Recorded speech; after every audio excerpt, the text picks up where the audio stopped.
Hello, hello, Hello. everybody. Hi, everybody. Welcome to our post No King's Day. What's the plan on a Wednesday? It's our first Wednesday. What's the plan, Leah? Yes, that is right. That is right. It is Wednesday because tomorrow we are off and hopefully everyone else is also off and observing Juneteenth. Indeed. Let us know where you're coming in from in the chat. We got Bill in Boston one. Siliopolis from Robert. Wait, is that a real place? Minnesota, I see. Farmingham, We're gonna get started Atlantic soon, City, y'all. Love Vermont, those people coming. Delaware. Oh, Feel no, it's going too feel the fast. breath, feel the Tallahassee, breath of the movement. It's everywhere. It's in red states, blue states, purple states, Tennessee. urban areas, suburban areas, rural America. We're all coming out. We're going to celebrate everything that we accomplished on No Oh King's Day. my Talk about what's goodness. next. Love to see the emoji. So many. A lot Los of hearts, a lot of Gatos, thumbs up, lots of Mexico, Big exclamation Rapids, Santa Barbara, Charlotte. It's going too fast. Howard County, Maryland. points. Nope, Nokesville, nope. Uh, Tucson.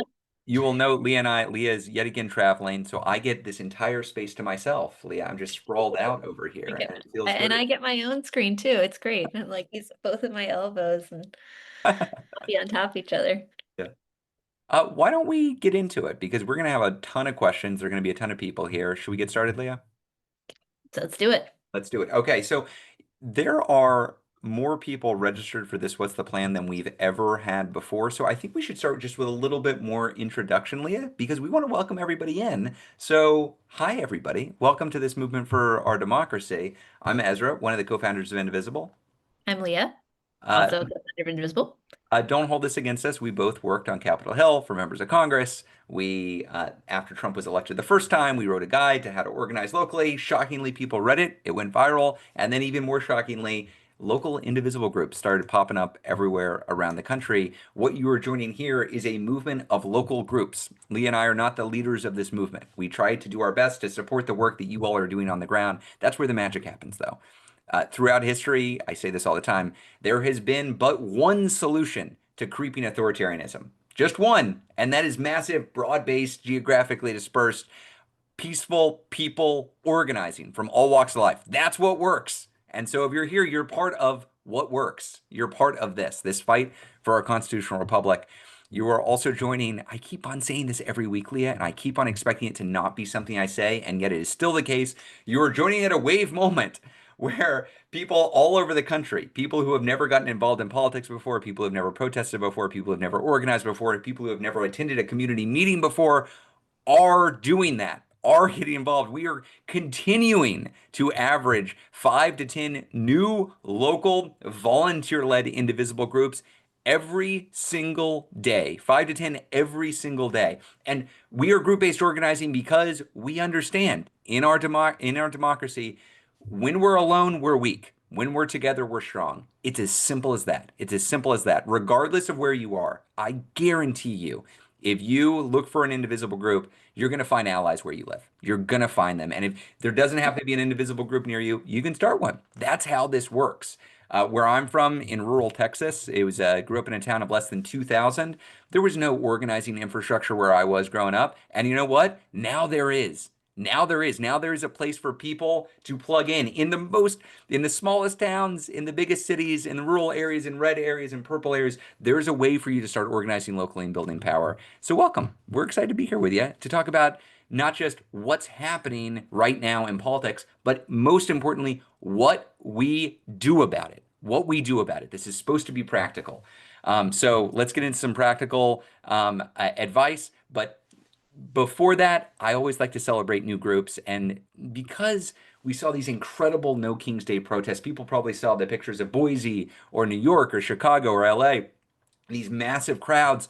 I want to shine a light on new indivisible groups who are organizing in tiny little towns around the country. In the last week, I'm going to call out 5 new indivisible groups that formed in places with fewer than 10,000 people. Fewer than 10,000 people. So give some love to these new organizers organizing in their communities. We've got Hannah with Evergreen Peace, Indivisible, Evergreen, Colorado, population 8,600. Hannah, welcome to the movement. Need more folks in Colorado in this movement. Welcome. We've got Tipton Coin Indivisible. This is George. You registered this in Tipton, Indiana. Population 5,200. George, welcome. Tipton Coin Indivisible, welcome. In Indiana, we need you. Melissa with Williams County Indivisible Alliance, Ohio, in Montpelier, Ohio. Montpelier, Ohio. Population 3,800, home to the brand new Indivisible group. We've got Linda with Spirit River Indivisible in Malacca, Minnesota. I hope I'm saying it right. Malacca, Minnesota. Brand new Indivisible group for a population of 3,000. And this is the smallest town that I found that had a new Indivisible group this week. It is Gale with Indivisible Haydenville in Haydenville, Massachusetts, population 1,400. That's even a little bit smaller than the town I grew up in, Texas. I want to be clear. We're not going to save democracy by just organizing in the same places or with the same people that we've been organizing for years. We need to organize everywhere. So we see you organizing in small towns, in rural areas, in blue states and red states and purple states, but taking it upon yourself to organize your community. That's how we win, y'all. This is how we win. This is foundational to everything we want to get done. So welcome, welcome, welcome. Let's get into it. Leah, can you talk about the calls? What do we do on these calls? Absolutely. So these calls, if you've been with us before, you know the drill. These calls are Q&A, mostly with an opening reflection from us. It is mostly going to be live questions. So if you have a question, put it in the Q&A box in on your toolbar. That is where we're going to be pulling questions. You can also upvote the questions that you see there. So vote for the ones that you most want to be answered. We're going to be pulling mostly from the top, but trying to pull around, move around a little bit so that we just have some variation. We cover a lot of topics. If you are with an Indivisible group, this is a new thing that we're doing. If you're with an Indivisible group, put that in the comments so that we can see who you are, where you are coming from, and other people can upvote because they're super excited about you and your work with your Indivisible group. The chat is this is all gonna be recorded. There will be a link posted on YouTube. We will send it to you so you can watch it again and again and again. You will also get all of the links that we put in the chat. So if you miss it because the chat is moving too fast, do not worry. Those will all be coming to your inbox. We are going to keep doing these as long as people find them useful, because there are more people every week. So we are thinking people find them useful. And let's see. Oh yes, respect. So we are going to cover some hard stuff. We are going to cover rising authoritarianism and the enormous and terrifying toll that it takes on our people and our communities. It's natural to feel emotional when we're talking about something that is this big and this frightening and this personal. We ask that folks try to keep the chat constructive, respectful, caring, inclusive. We want to treat each other with respect, even when we disagree, even when we're frustrated or scared. That is foundational to our ability to organize together. Indeed. Just one note. This is as we mentioned earlier. This is an odd Wednesday. What's the plan? We almost always are doing this at Thursday at 3 p.m. Eastern. That will be the case next week. So don't get confused. We're not going to do a What's the Plan on the 25th of June. We'll be back to our regularly scheduled What's the Plans. So Thursday, June 26th at 3 p.m. Eastern. Join us there. You'll get the RSVP information, but just want to be sure that people don't get the wrong information there. Also, we just had this incredible worldwide, one of the largest single day protests in American history. And one of the things that happens when you protest for democracy all across the world is a lot of MAGA infiltrators are like, hey, what are those guys doing? Why are they doing that? How do we mess with them? And so I send this welcome just about every week. Just want to send a warm welcome out to our new MAGA visitors, no doubt on this call. We've seen the fun, and dare I say, Leah, I think quite cute pictures they posted of me and you on various right-wing websites. It's funny to see. We're organizing out in the open. This is how you organize for democracy. So you found us. Welcome. And also, as I say, if you are a Trump voter who is pissed off that Trump is starting a war with Iran and pulling us into World War III, is planning to cut your Medicaid, is planning to fund ICE's deportation forces to the tune of $150 billion while they cut billionaires' taxes, and you say, well, that's not what I voted for. Welcome. We want you to be part of this. It's not important that we agree on everything. We just have to agree we don't do kings in this country, and we're going to stop this guy from wielding total political power in this country, and we're going to return ourselves to an era of accountability and actual representative democracy. That's right around the corner. So, welcome. Leah, I mentioned this. You might have heard about it. There was this thing happening this past weekend. I think it was a pretty big mobilization. Do you want to talk about some of this incredible display of people power we saw this weekend? Absolutely. Well, I do, and I also want to take the lens a little bit back because I want to put it in the context of how we understood this moment, right? Because let's be real, we have been living through a period where a lot of people have been hiding. A lot of people have been going quiet. They have been slipping into what we call anticipatory obedience, which is one of the most damaging dynamics when a dictator or a would-be dictator attempts to consolidate control. It's people who are, you know, not doing the things they're supposed to do, whether they are in business, whether they are an opposition party, whether they are in higher education or the media or big law. A lot of people have been kind of like, oh, Donald Trump, he is going to be in power for a long time. I got to go along to get along. I got to do the things that are necessary to make sure that I'm safe in this new order. That's what I'm going to do. I'm not going to stand up. I'm not going to be brave. I'm not going to take any risks to protect democracy. And what we've known from pretty early on, because we have a direct line to all of you, is that that is not where regular people have been at any point in the last 6 months. We have been in touch with massive numbers of new people organizing since November, people who are horrified by what is happening, people who want to figure out how do they make a difference? How do they stand up for their neighbors? How do they push back against this awful encroachment? And we've been organizing and doing that together, right? Like we helped to push Elon Musk out of government and toxify him so that this massive, dangerous force in American politics was pushed aside. We helped to make hands off a big moment. Now, almost 2 months ago, we identified this moment, this weekend, as this crucial narrative inflection point because Donald Trump was attempting to execute a classic strongman play, this show of military strength and personal glorification in the form of the birthday parade. And we thought it was possible we could flip this story on its head, that we could reveal his weakness instead. None of this was ever about ruining his birthday. It was about showing America, showing everyone who was making a decision about whether to go along or push back, that Donald Trump's hold on power is far more brittle than it may appear, that he has no mandate for the horrors that he has inflicted, that the opposition is big, bold, growing, and everywhere. And that need has that need has been urgent this entire time, but it only became absolutely critical after the last week, after the escalation of ICE raids, the crackdown on peaceful protest, the deployment of the National Guard and Marines to California, the assault on Senator Padilla. As repression escalates, there was a desperate need for massive and visible popular backlash. And oh my goodness, y'all, this movement did that. No King's Day, literally historic. Over 5 million people out in the streets in every corner of this country, from the big cities to tiny towns in super red areas. All of us rejoicing in our own collective power. All of us standing as this massive communal living rebuttal to the idea that Donald Trump will ever rule over us. I've lost track of the number of people who have told me that this was the first time since the election that they felt hopeful or that they felt powerful. I know there are some of you on that call right now. Um, we collectively showed up. We showed up for each other. We made history, and we have single-handedly created this narrative intervention that is going to have power and that is going to reverse and going to shift how a lot of people, whether they were in the crowd or not, it's going to shift how they act going forward because everyone is on notice that the resistance is here, that it is everywhere, that it is powerful, and Donald Trump has been exposed as the weak, pathetic bully that he is. You did that, y'all.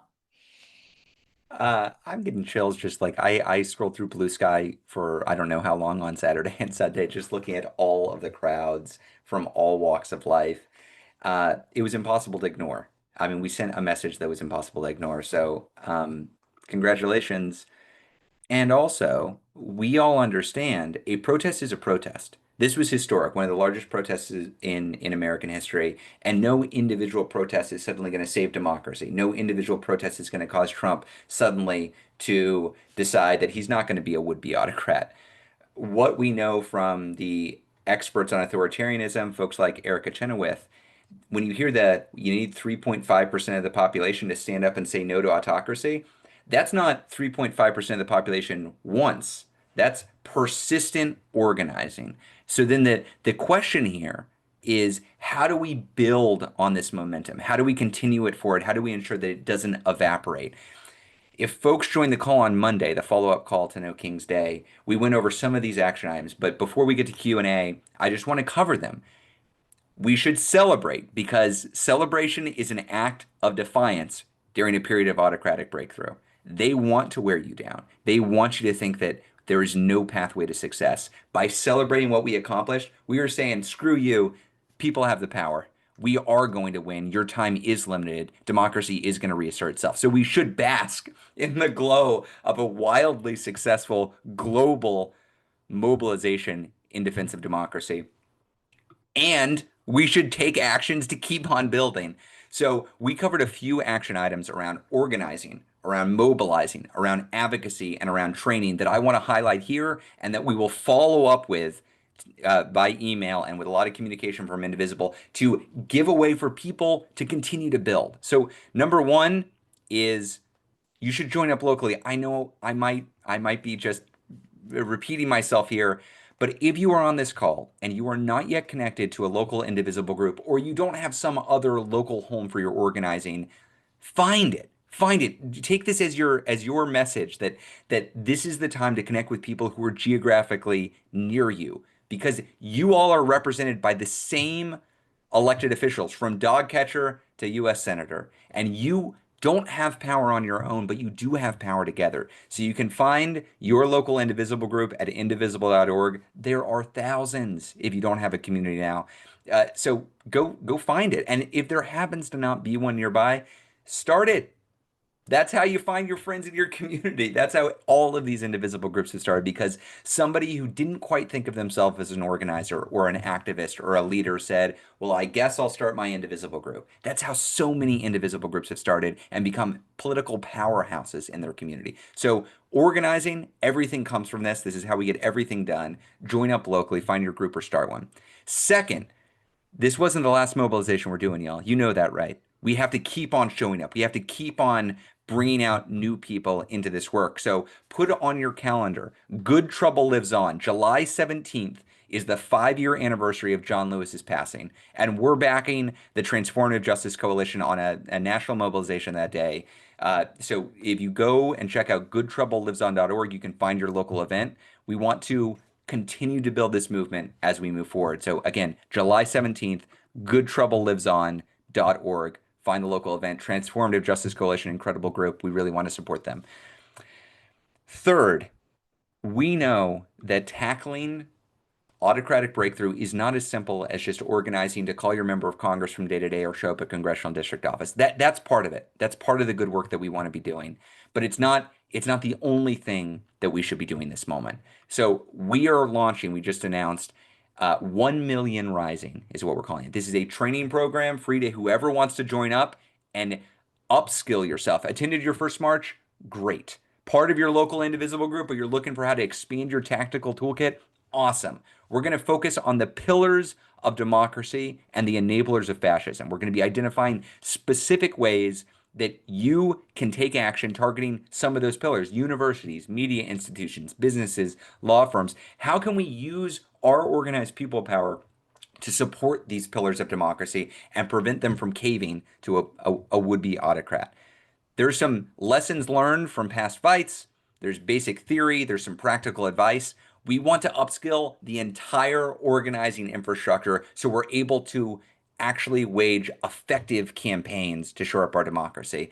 It's going to be pretty cool. If you watched the Monday Post No Kings call, you would have seen famed political scientist Maria Stephan, who covered exactly how this can work in other societies and how we can apply this now. I think it's going to be really, really useful for all of the work that we do. Again, if you go to nokings.org/next, you'll see a whole bunch of these action items, including sign up for 1 Million Rising. We'll also follow up with links. And the last is very specific on advocacy. We are facing in this very moment, as Trump spreads chaos and fear, we are seeing the Republicans in Congress move forward with this big bad bill, this reconciliation bill. And it is intended to cut taxes for billionaires, to cut Medicaid for everybody else, to increase funding by $150 billion for ISIS deportation regime so that he can do to other blue cities what he's been doing to LA. This is not a done deal. This bill might lose. Their margins are minuscule in the House and the Senate, and they can't agree. So we are running, along with a lot of partners, a national advocacy push to make it as difficult as possible for them to pass this big bad bill. Again, we can follow up with links for how you in particular can participate, but whether you're in a blue state, red state, or purple state, there's something for you to do here. There really is something for you to do. Okay, we've covered a lot of action items. I know that was a lot. We'll follow up so you have it in front of you. We try to give you legitimate, good strategic advice and tactical options so you can actually do something and not just listen to people talk about what should be done. Leah, anything else before we get to Q&A? Let's get to it. Let's get to Q&A. Okay, as a reminder, please put questions in and vote. If you do put your Indivisible group at the front, I'm going to be looking out for those too. And because Leah's in here, I have so much screen real estate, so I'm going to have more flexibility to look through the questions. But Leah, why don't we start with the first question coming in from Jennifer, top question with about 560 votes. Jennifer asks, how is attendance at the protest collected and tabulated? Is there publicly available source that everyone, attendees, media, etc., can go to in order to see actual attendance numbers for each protest? Why are some groups saying there were 5 million, but others are reporting over 13 million? That's an enormous discrepancy. 5 million is nothing to sneeze at, of course, but why isn't everyone on the same page? Jennifer, great question. Something we've been getting a lot from media and from other folks. Leah, do you want to tackle it? Yeah, absolutely. So first, let me just say, I have seen the 13 million figures floating around, or like the upwards of 10 million. I have not seen any methodology attached to those figures. You know, in general, if you're gonna come up with a figure that's like radically different than what the crowd counters and the organizers are at, you gotta show some work if you want to have people go with that figure. So I'll just say that on the kind of 13 million side of things. I believe we will get to 13 million people. I believe you will know because you will be like, oh my God, I've never seen so many people in one place. And also, the best estimates that we've got do come in around 5 million for this. And so I can speak to how, at least in the past, we've tabulated crowd estimates. And I believe this is how we did it in this case, but I reserve the right to correct myself if wrong. For hands off, for example, what we did was basically look at how many RSVPs did we have, right, to any individual event, and how many people in places where we had the ability to count the crowd showed up. And so, if you've got like roughly a ratio of, one RSVP to 4 people showing up, then you're going to say this is the RSVPs, this is the total estimate that we have for all of the events where we don't have a visible, we don't have the picture that allows us to actually ID like how many people are there. And so it's a combination of like hard numbers in the places where you've got a hard number estimate immediately from state and local officials, from your local parks officials, from somebody on site who's responsible for that, and extrapolations out based on the ratio that you're getting of like RSVPs to those hard counts. That's one methodology. Now, there's a journalist, G. Morris, G. Elliott, it's something, GE something. Elliot Morris. There we go. Okay, great. They and a team of independent journalists assembled an estimate of 4 to 6 million, which kind of tracks with overall where we are. They have a different methodology that they go into on their website, so definitely recommend checking them out. There will be others who come out in the time to come. This stuff takes a little bit of time to get like a full handle on, but overall, what I would say is I think there's a lot, like there's a pretty solid kind of credible base of evidence and like data behind the like estimates that are in the 5 million person range, and we want to hold with the places we can validate. Can I just say, this is the single largest one of the single largest protests Yes, in which American we don't have to history, y'all. say. At 5 million, it's one of the single largest protests in American history. Among the top 5 largest protests in American history include the hands-off protest, which we just did in April. In April, there were 3.5 million people. That was the conservative estimate across 1,300 events. Last weekend, we had at least 5 million, and the numbers are likely to grow at 2,169 events globally. I'm fine with the historians and the statisticians digging into it. I think it is incontrovertible that what we did was historic. That is clear, and nobody is doubting that. I don't want to get too hung up on the number, though. What we are doing is building. The muscle is growing. More people are coming in. It's not just numbers. If you look at the crowds at No King's Day, what you would have seen is the crowds included younger people. The crowds included more diverse audiences. It wasn't, yes, there were boomers and Gen X and white folks showing up, but it they were crowds that actually resembled the full diversity of the American population. And that's really cool to see at the same time that the numbers are exploding. We should be really proud at what we Yeah. pulled off for No King's Day. And it's not just like, that's good, 5 million people. That is historic. That is historic. Trump, by some estimates, got 20,000 people at his parade that he spent $50 million on. Bask in the glow of this, y'all. This is a huge, monumental success that people will be writing about for decades to come. That is true. Now, whether what specific number we land on, we'll wait for it. But I'll tell you something. Whatever number we land on for No King's Day is going to be smaller than the next number we land on for the next mobilization because we're growing. Leah, next question. What's the plan specifically for the war? So Trump is, this is from Nina. Trump's next moves are to engage in war and continue to do his illegal ICE raids. Does he get stopped by Congress not supporting him, protests, or low ratings in the polls? Where do we fight him? Great question, Nina. It's a great question. And what I would say is like it's all of the above and more. These things are interactive, right? There are going to be more people who are willing to stand up to Trump in Congress if his approval rating is 35% than if his approval rating is 55%. Some of what we're doing is active work to make people understand how harmful he is in order to drive down those approvals and weaken that base of support. I'd shout out to the folks who are doing that in targeted congressional districts where we're really trying to move some squishy Republicans who are getting very, very nervous, congressional districts and Senate.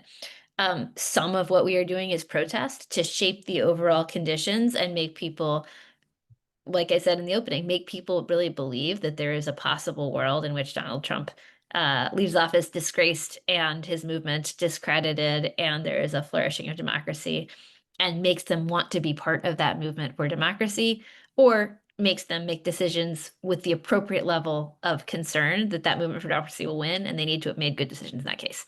Um, all of these again, like all of these things are interactive. And also part of what we do is we build the collective local capacity for bigger and bigger things over time. And that is where the training program comes in, right? Because we have got all of these folks who went maybe to their first protest over the weekend. And we want to make sure that as many of those people as possible are finding local organizing homes, are getting a framework for how to understand this moment, and are getting introduced to and building up an understanding of their own power and leverage. So I think the answer is there's gonna be more coming at us from the administration. We absolutely are seeing the ICE escalation rates. We've got to organize in the places where that is happening to push back.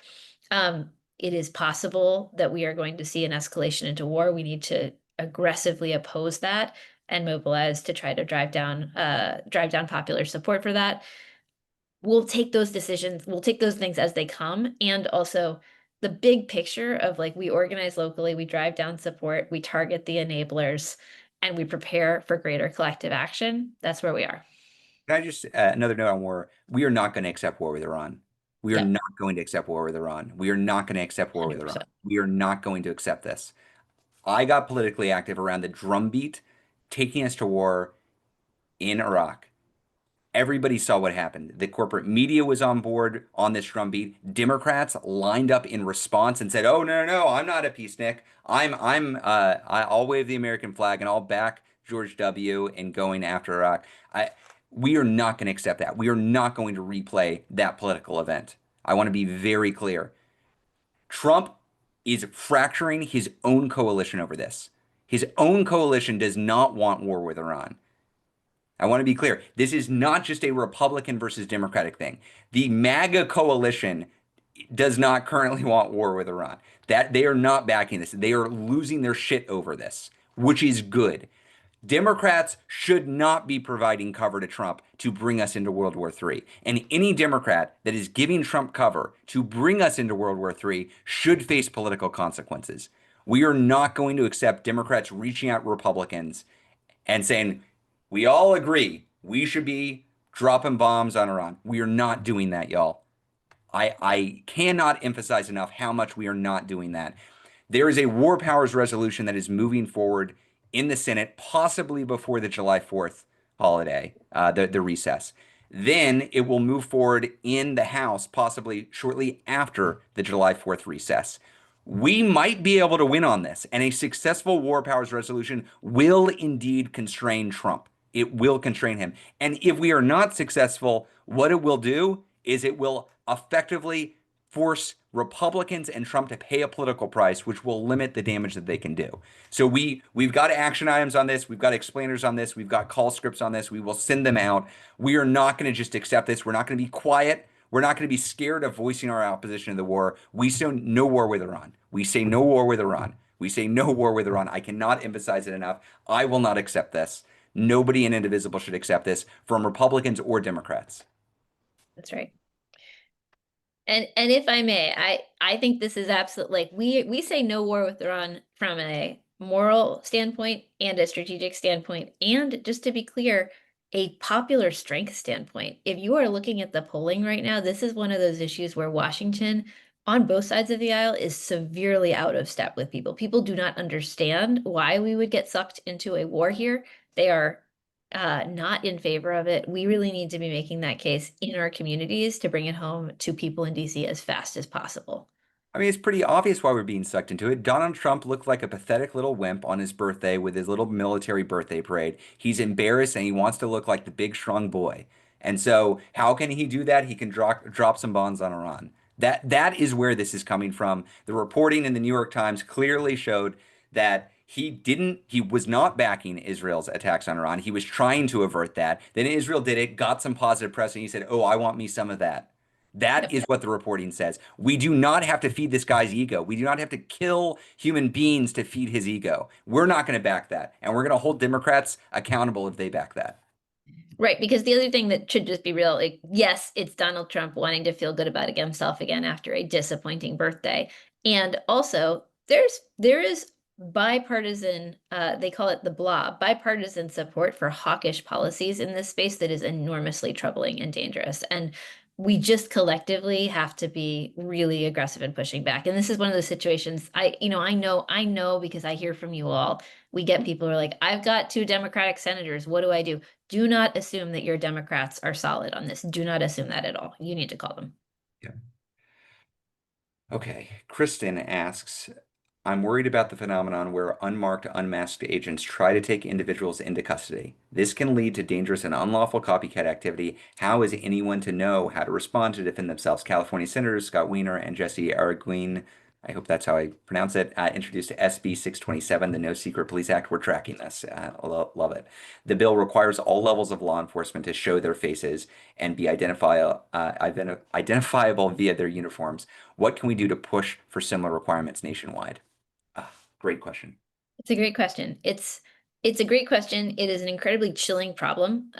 I think everybody on this call probably understands this, but there is this mass phenomenon of ICE agents in particular covering their faces and staging raids in which there's like absolutely no reason to believe or understand that they are in fact law enforcement at all, and it's intentional to obscure any kind of accountability for their conduct, or any and this is horrifying. It is horrifying for the people who are involved in those raids because that is a terrifying situation to be in over and above the terror that any immigration raid inflicts. It's also incredibly dangerous for everyone. Like if we are looking at what happened in Minnesota over the weekend, where a man impersonated a police officer in order to get access to the homes of Minnesota legislators, who he then shot and murdered. It is obviously an incredibly dangerous thing for our society if people cannot tell whether somebody is carrying out a law enforcement act as an actual member of the government or an actual authority, or if they are simply a vigilante who has bought a badge on YouTube and is masking their face so that they can get away with anything. So this is just like a very legitimate, everyone should have an interest in a society in which law enforcement officers have to identify themselves into the public so that they can face basic accountability in relation to their actions. And I think the legislation that you've put in here, absolutely the kind of thing that every blue city, every blue state should be looking into, right? Because you have the ability to say, you can't just go around you can't just run around like masked vigilantes in these situations. I would also expand it further, right? Because part of what we're seeing is that ICE is kind of is being used as the tip of the spear of a broader authoritarian assault. The attacks on the civil liberties of immigrants in this country are horrific in their own right, and they're also part of the way in which the administration cracks the door open to broader authoritarian conditions. They are deploying ICE as their secret police, functionally speaking. If you look at the ways in which ICE is interacting with Democratic elected officials, the arrests that they have made of folks like Brett Lander, it is a very clear demonstration that they do not consider themselves accountable to civilian control or civilian authorities in any way. They are responding like a secret police force. It's completely unacceptable. I think we need to call out very clearly what they are doing. I think we should push for restraints where we can get them. And I think we should push our cities and states and counties around collaboration in general, right? So do you have a 287G agreement where you live? Look into it, find out what are the agreements in terms of how your local law enforcement officials collaborate with ICE. And if they are currently collaborating, get them to stop. Can I just underline, Leah, what you said here that most of your focus here was not on Congress, and I think for good reason, because MAGA Mike Johnson isn't going to let us do anything here. The Republicans in the Senate aren't going to let us do anything in terms of actually passing legislation. But if you live in New Mexico or Illinois or New York or Oregon or California, you have a Democratic trifecta. You can pass state level legislation that prevents them from doing this. And you see what Trump is doing. He is terrorizing blue cities in blue states. That's Right. where he is trying to send his ICE officers. So Illinois pass a law. Washington State pass a law. New Mexico State pass a law. ICE is pissed off about this SB 627 in California. Trump is pissed off about it. Fine, good. We don't care. They don't control the laws in California or New York or New Mexico or Oregon. You do. You can influence that. So by all means, push there. That's where you can actually make a practical change right now. Leah, next question. Sherry Poole says, with his mental decline that's probably been going on much longer than many of us realize, is it possible that Donald Trump has become a puppet with some really powerful and dangerous people pulling the strings? How do we rise up against them? Yeah, uh, I'm struggling to answer this question because on some level, Donald Trump has always been kind of the malevolent clown show overlay of a bunch of malevolent people behind him, right? Like he has been backed by the full weight of a right-wing anti-democracy movement that has been building in strength for 40 years. He has been, staffed by Stephen Miller this entire time. He certainly has his own strong opinions, which he puts into action in some cases, like for example, wanting a birthday parade or tariffs. But he has always had at his back a set of people who and forces that are intending to reshape American society in service of their twisted worldview. So I don't think that there is, just to be candid with you, I think that there's a question of whether it's less a question of like, is this happening, and more a question of, is that an advantageous political ground to fight on, right? The Donald Trump he's losing it, he's out of control, and actually here are the people who, here's the agenda that's actually running the show, or do you go straight at Donald Trump? I don't think there's like an obvious answer to that. I guess my top line take is that I think that we can get too cute about this, and we basically just need to be emphasizing that everything that's happening under Trump is bad and your life is worse, and we don't need to get really tight about exactly which actor in the Trump administration is driving which thing. But Ezra, I'm curious what you think. I mean, I think I generally agree with that. And sometimes there are particularly good villains to focus on that the That's public true. should know are villainous. I think Elon Musk is a prime example of this. I had never seen polling worse than the richest man in the world is coming after your social security check. We set it as a goal to fracture that coalition between the richest man in the world and the most powerful would-be autocrat in the world. That was successful and good. Uh, I think Stephen Miller is a prime candidate for that kind of infamy. He is what he is committed to is horrific and deeply, deeply unpopular. And he's just not an appealing figure. I don't know if you look at Stephen Miller talk, he's not really winning the public over in his public communications. I do think we can overthink this some. I think it's important to have villains when we're engaging in this fight, and there are some obvious villains in the Trump administration that you can focus on. But Trump himself, whether he is a puppet or a puppeteer or both, I think it is our job to build the majority coalition against what he is doing. And most people aren't going to come out against Trump or Miller or anybody else based on who they are. They'll come out against them based on what they're doing to negatively impact their lives. So this is why when you see us campaign, for instance, on the reconciliation bill, we are emphasizing cuts to Medicaid. We are emphasizing that he is going to send deportation forces to terrify or to terrorize your city, your town. He's going to cut your education spending. Most people are not going to pay attention unless it's going to negatively impact them. And we want to make clear they are negatively impacting you. Leah, another question on this 3.5% from Kim, which is great. Did we reach the 3.5% on No King's Day? I've been hearing anywhere from 5 to 13 million. I'm so confused about the differences. Either way, it was historic turnout. And the more important question is how do we leverage the momentum to take an even stronger stance against this administration? Kim, reading our mind, I think we covered most of that. Let Do you me, want I do just want to restate because I saw the chat box experiencing a lot of confusion with how I described our estimate. And so I'm going to try and like do it again faster. So we got responses from about 1,000 different hosts saying how large the crowd count was at their event. So that's kind of like a foundational piece. We got information from hosts about how big there was. We also had RSVP figures. So what we were able to do was say, okay, you had 10,000 people at your event, 2,000 people RSVP. That means that for every 2,000 RSVPs, 10,000 people are showing up in medium-sized events. Okay, we're going to build out a multiplier for small events. We're going to build out a multiplier for medium events, and we're going to build out a multiplier for big events. And we're going to use those to extrapolate out a total for the places where we did not have a formal crowd count response. And that's how we got to 5 million. So just so I heard a few people being like, oh, you're only counting people who RSVP'd in the chat. That's not what we're doing. We're using RSVPs as one of several inputs in order to get to an overarching estimate that's grounded in a methodology. So that's one thing. On what is the 3.5% figure? Maybe, Ezra, is it helpful to just talk about like what does 3.5% do and not do? Yeah, I think so. Leah's spent a lot of time with Erica Chenoweth recently, who's the originator of 3.5%. Leah, yeah, I think I've been you're in regular qualified. contact with them.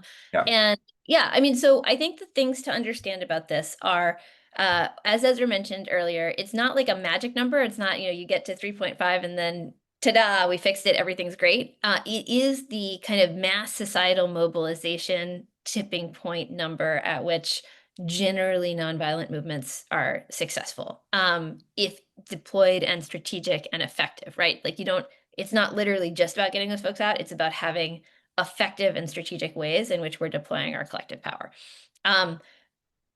Part of the reason why we are talking about training as a next step is because we want to make sure that the people who got out for the first time get integrated into a local organizing home so that we don't lose them to, life, their own path or whatever.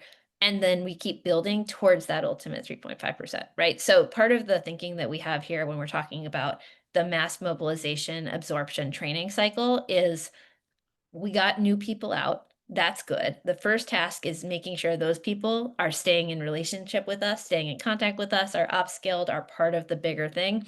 And then the next mobilization, the next big one, we reach out to an even broader set of folks, right? And so it's each cycle is going to try and build.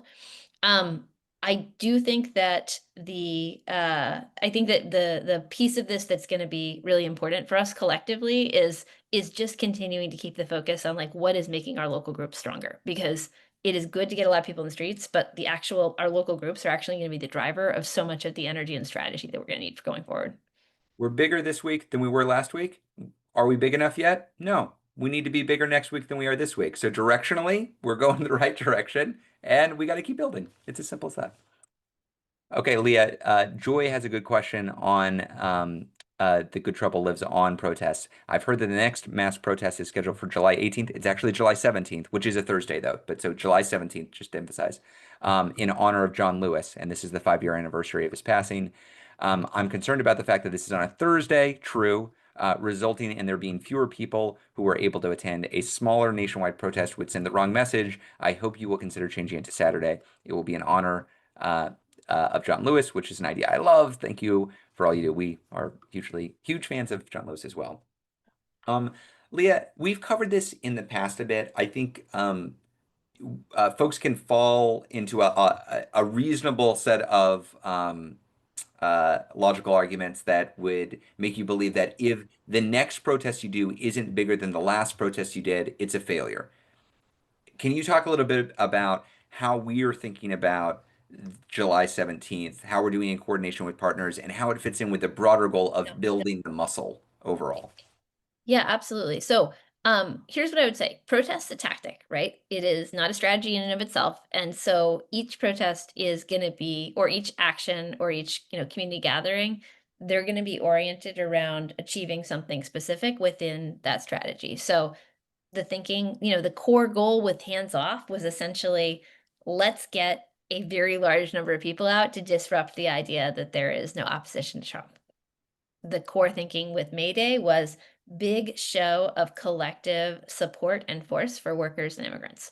The core thinking with No Kings was flip this script about, authoritarian dominance on its head and create this counter narrative of broad popular opposition and kind of reclaiming an American values for our side. With Good Trouble, what we want to do is really lift up a core story within a core hero within the civil rights movement, create additional community, create ties between communities and groups where we can across the ecosystem. I don't think that it's helpful for us to think of like every individual protest has to be like, massively out, has to double the size of the last one. I think we want to think about each of them in terms of, did they foster stronger community bonds? Did they educate more people? Did they bring new people into the mix? Those are going to be places where we're cultivating collective movement capacity that allows us to build more for the long term versus just trying to like top the formal number. Hmm.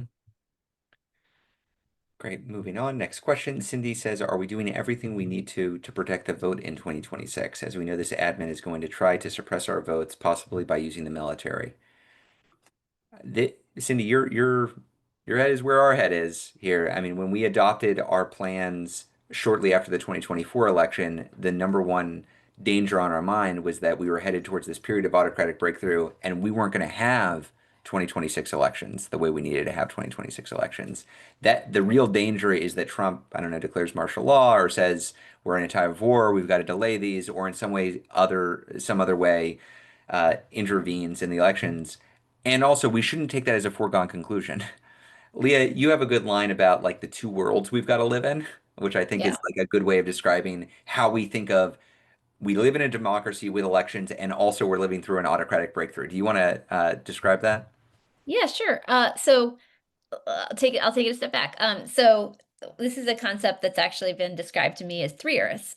So there is Earth One, which is like the world that we have up until now lived in which we, most of our tactics are some kind of like advocacy to change policy, elections to change who's making the policy.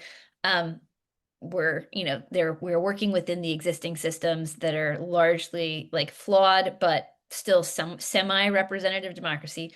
Earth 2 is operating under authoritarian conditions and increasingly so, right? And that is a situation in which we have a hearty awareness that some of the things that we traditionally think of as functions of democracy are not working, are not doing those feedback loops. There is a would-be authoritarian trying to consolidate power. They are pushing their power to the max, all of the things. We actually have to live in both these worlds at the same time in a very confusing way because we can't give up on the mechanisms of responsiveness and representativeness that Earth One offers, right? If we preemptively concede that elections are, not going to happen, then we have just delivered a massive win to the authoritarian coalition. If we give up on trying to contest legislation that is incredibly harmful to our communities, like the billionaire tax giveaway and Medicaid cuts, then we are ceding the field. We're not fighting on ground that's really important to a lot of people. And we're also potentially opening ourselves up to massive policy losses. So we actually have to like continue to hold down the tasks of Earth One while we cultivate a new set of skills and capacities for Earth 2. Now, there's also Earth 3, which is the place that we're trying to get to. And I just want to note, Earth 3 is better than Earth 1 because Earth 1 was not working for lots of people, right? And so we're actually like ultimately trying to stave off this authoritarian consolidation and then build the kind of coalition and build the kind of political movement that gets us to something that's actually better and that looks more like a genuinely representative democracy. Right now, we're still in the stave off collapse though stage. So that's where we're focusing our energy. When this comes to elections, what this means is we absolutely cannot concede that they can or should or might have the ability to steal an election. We should behave as if the very idea is absolutely shocking. We need to summon like all of the outrage that you would have felt in 2015 before all this started, if someone even suggested that, because that's actually strategically part of the way you push back. You need to have a plan to win the election. You need to have a plan to accurately understand what the results are. And then you need to have a plan to push for those results to collectively be honored. Each of those are going to involve slightly different strategies. And, and there's a bunch of work in order to protect the conditions in which the election takes place that goes in that first plan. Each of those is going to involve a different strategy, but they are collectively doable. Societies do them all the time. And in fact, often a really important flashpoint in anti-authoritarian social movements is when they try to steal an election and you're really organized and you call it out and you push back. Leah, I'm kind of like smirking. There's a lot of love for Earth 3 in the chat right now. A lot of people wanted to get on the bus to Earth 3. Hopefully that's I where would like to. there. I That's would like to be in Earth 3 too. That is where we are going eventually, but right now but we're in the this book that we wrote, what, years ago, was all about getting to Earth 3. So maybe we can dust it off and put it to use again once we win the midterms next year. Okay, Leah, Joe asks, fight where people can see you. Should an Indivisible urge people to put comments on congressional social media pages instead of asking people to send letters or emails? Congressional staff can ignore my letters and emails, but my comments on congressional Facebook pages can be seen by hundreds of thousands or millions of people. And then a lot of examples of the number of followers of Republican members of Congress. Um, Leah, this might be a time to like bust out our knowledge as former congressional staffers about like what works to move members of Congress, what effectively factors into their political calculus and their decision making, and where a call or an email fits into an overall campaign to change the political conditions that like will directly influence what actions that member takes. Sure. Well, so maybe just to step back, the formal mechanism by which a member of Congress is actually recording what you say is going to be phone calls, letters, faxes, I guess. I don't know. Do they still have fax machines? I Probably think not. they do still have fax machines. Probably do. Okay, great. It's going to be a communication directly to the office in a way that they're equipped to take in. And so when you call, if they assess that you are a constituent, you give your name, your zip code, they figure out that you're a constituent, they're going to record what you said in a system. They're not going to record like everything you said, but if you call and you say, I want Senator Bob to vote against this Medicaid giveaway, they're going to put you in the system and they're going to say, reconciliation bill, no, and they're going to tally those things up at the end of the day. They're going to say, or at the end of the week, and they're going to say, this is how many calls we got in favor of the reconciliation bill. This is how many calls we got against the reconciliation bill. So if what you want is to have an actual line of communication that is recorded in the metrics that is given to the elected official, you should call. I mean, you can write a letter, but it's not a good idea. It takes a long time to get in. If you are trying to do public advocacy on a specific issue, then probably that's not a super useful tactic, right? Because it's just an interaction between you and that elected official. So there's a whole other suite of tactics that you can do if it's not that you're trying to like feed into their metrics, it's that you're trying to shape the environment in which they are making their decision. And so that's sure that you can comment on people's Facebook pages. You can just be commenting on social media in general about your own experiences, what you think about the legislation, what your concerns are, what the elected is doing. You can stage an earned media action of some kind, have a rally outside of their office. You can bring an impacted constituent in to meet with them and you can invite the press. Like you can do a bunch of different things, but I would put that in the category less of trying to actually persuade them via direct interaction and more in the category of trying to shape the environment in which they're making decisions.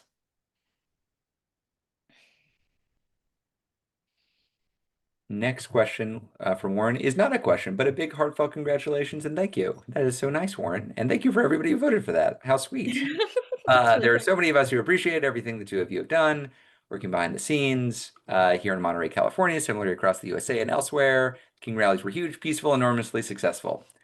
Thanks, Warren. Look, it is an honor to be part of this. I got to say, like, how incredible to be able to be part of a enormous, historic, peaceful mobilization for democracy. I get so much energy out of seeing the organizing you all are doing on the ground.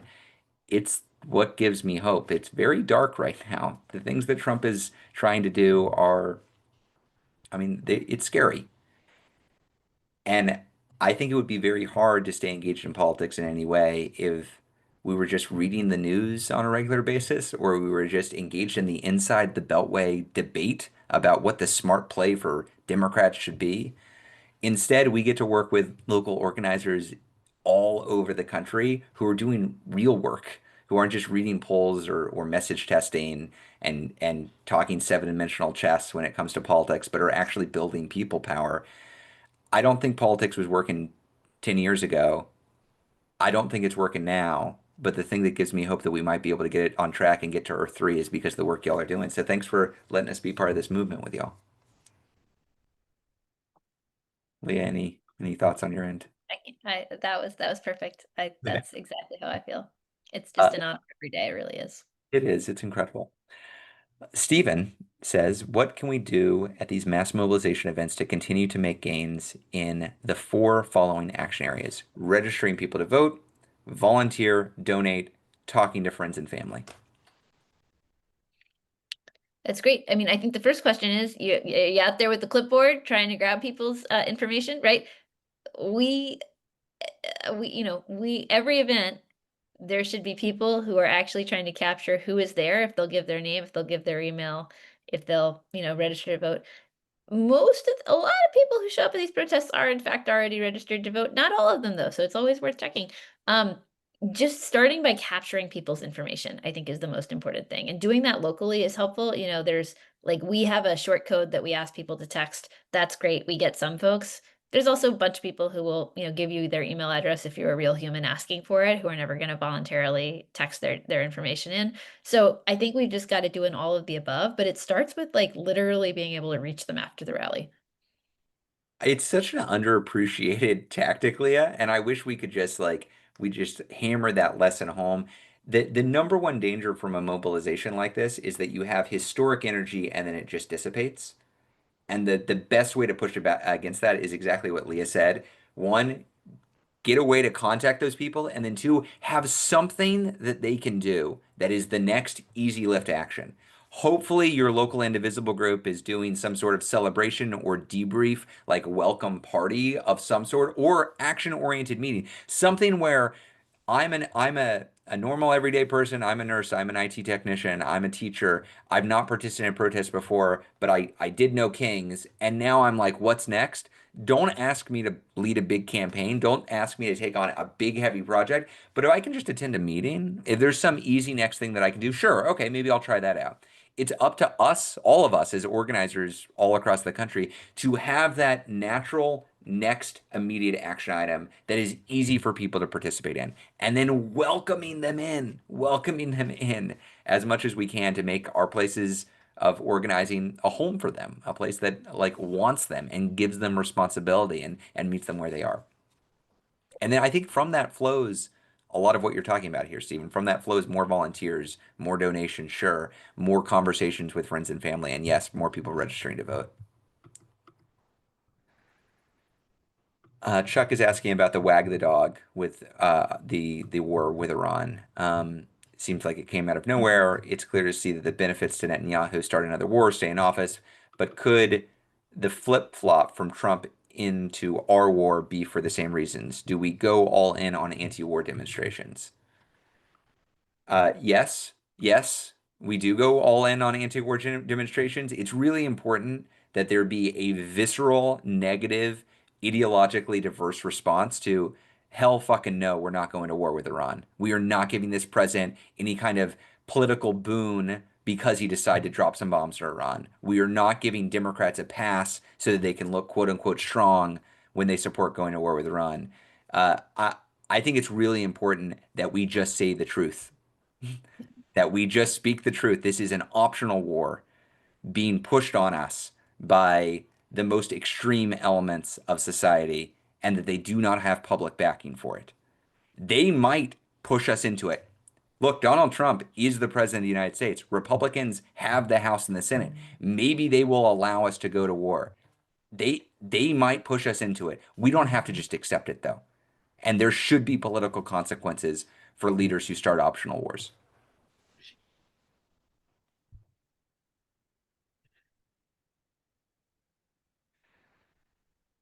Leah, anything on that?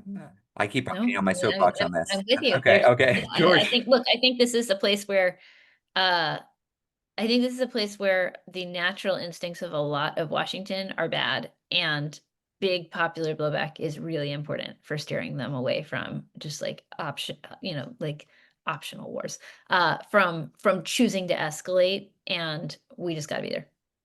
I mean, I will remind people, like, again, this is when I first really, Leah's been politically aware and engaged since she was in diapers practically. I got politically engaged around the build up to, that's a compliment, Leah. Uh, I was a late bloomer. I didn't really get politically involved until the build up to the war with Iraq. Um, and I just viscerally remember this like political chasm that opened up. It was like, every part of the political establishment was driving us to war, and you had to be visibly in some like vocal minority on the outskirts of political conversation to say, wait, why the hell are we doing this? We cannot allow that to happen again, and we have the power to prevent that from being political reality. We might not have the power to change Trump's mind or Republicans' minds, but we can change what the political context for this war is, and we have a responsibility to do that. I will remind folks that when you look at the history of midterm results over the last several decades, one of the best performances for a newly elected president was in 2002, after Democrats, because they were scared, rallied behind George W. Bush for his wars in the lead up to 2002. It is not politically smart to be pro war in the Democratic Party when Trump is launching a war with Iran. It is morally abhorrent and is politically counterproductive and extremely damaging. So I do not see any political or moral argument for backing this guy up on it. And Republicans should be laughed out of the room for suggesting we should go along with this. And beyond that, they should lose votes in their next primary if they go along with it. Okay, George Right. says Palo Alto, California. Oh, we're up on time, Leah. Yep. Sorry, y'all. Uh, the George's question is also on numbers. I know we got a lot of Yep. questions on I numbers. think we got, yeah. We've got more questions on July 17th being on a Thursday, the billionaire bill in the House. Um, we need a new ICE strategy. Leah, why don't we end Maybe we, on ICE? Because I think like the deportation forces that are currently in LA, I believe are a rehearsal. So this is a question from Eileen saying that we need a new ICE strategy. Um, I think they're a rehearsal. And I think what Donald Trump is doing is testing the limits of his power and testing to see how much public opposition there is. And with this reconciliation bill, he is asking for 10,000 more ICE agents to send them across the country to blue cities so he can do to the rest of the country what he's doing in LA. What is our strategy when some elements of the Democratic Party, whenever they hear the word immigration, they cower in the corner? How do we need to approach this issue so we make clear that actually Americans do not support what is going on with ICE in LA? They don't support mass deportation forces around the country. And in fact, they will support politicians who stand up to this autocratic overreach. yeah. So first, we tell them that, right? Like, we've got short and long-term work to do to move Democrats out of a very counterproductive and very deeply defensive crouch when it comes to immigration. And we could talk about that for a long time, but the shortest version is they are weather vanes, and we have to create weather that pushes them in the right direction. Uh, this is not something that we should, this is not something that we should have to do, and also it is where we are. The thing that I would note there is we're kind of pulling them kicking and screaming in this direction, right? Like, Donald Trump's approval ratings on immigration are falling. That there have been two times when Donald Trump has been underwater on immigration during this term. The first was during the Kilmar Abrego Garcia uproar when Chris Van Hollen went to El Salvador to try to find Kilmar Abrego Garcia, who had been disappeared into an El Salvador torture camp. The second is over the last couple weeks.